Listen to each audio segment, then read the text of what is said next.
Welcome to this brief podcast. My name is Verónica Schiariti, and on behalf of the Latin America Academy of Child Development and Disability, ALDID, I want to highlight the content of the editorial published in the Developmental Medicine and Child Neurology.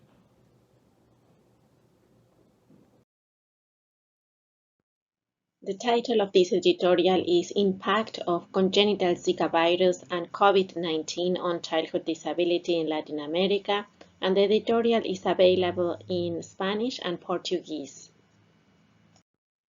In this editorial, we want to reflect on the situation in Latin America and highlight some actions. We know that Latin America has endured 2 global outbreaks in the last decade.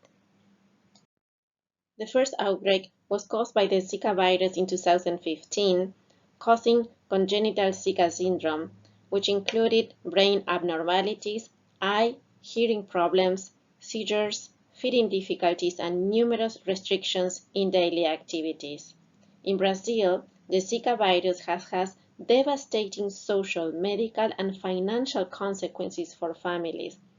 It has affected more than 3,000 children with confirmed congenital Zika syndrome. Today, Zika is considered a long-term public health challenge in Latin America. The second outbreak is caused by COVID-19, which is still impacting the Latin American population. Based on WHO reports, Latin America is considered the epicenter of this ongoing pandemic, particularly in Brazil.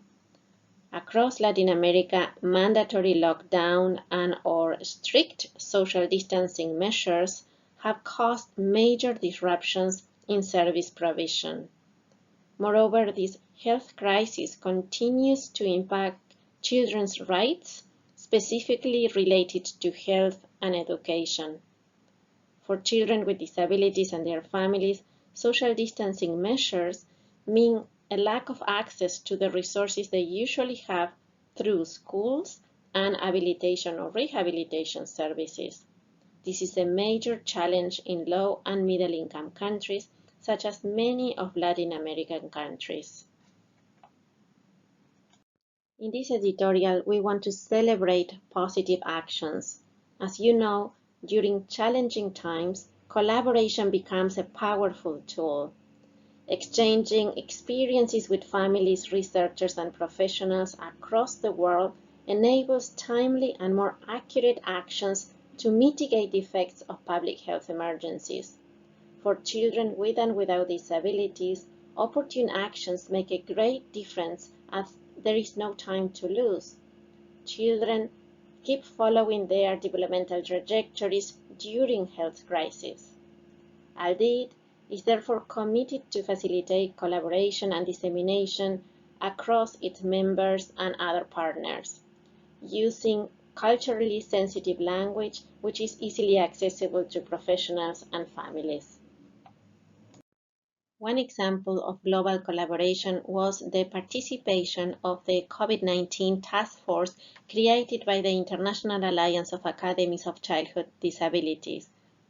Members of ALDID participated in the 3 working subgroups of the task force with the ultimate goal of understanding the impact of COVID-19 on children with disabilities and their families. Together, we learned that COVID-19 has negatively affected several areas of functioning, overall well-being, and rights of people with disabilities and their families worldwide. Mental health of people with disabilities, caregivers, and professionals continues to be a major issue globally, requiring immediate actions to mitigate the impact of COVID-19.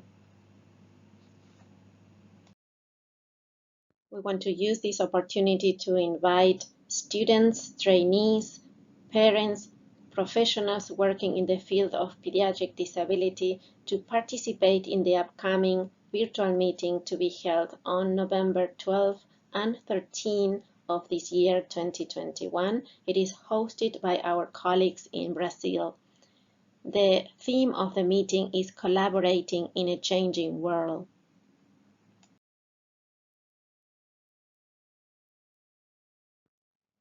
Finally, as part of the meeting, ALDIT has launched the campaign My Abilities First, inviting children and youth with disabilities in Latin America to share a short video, a picture, a drawing, or a paragraph describing their abilities using their own voices, their languages, augmentative communication devices, or sign languages, and share with the community what they can do.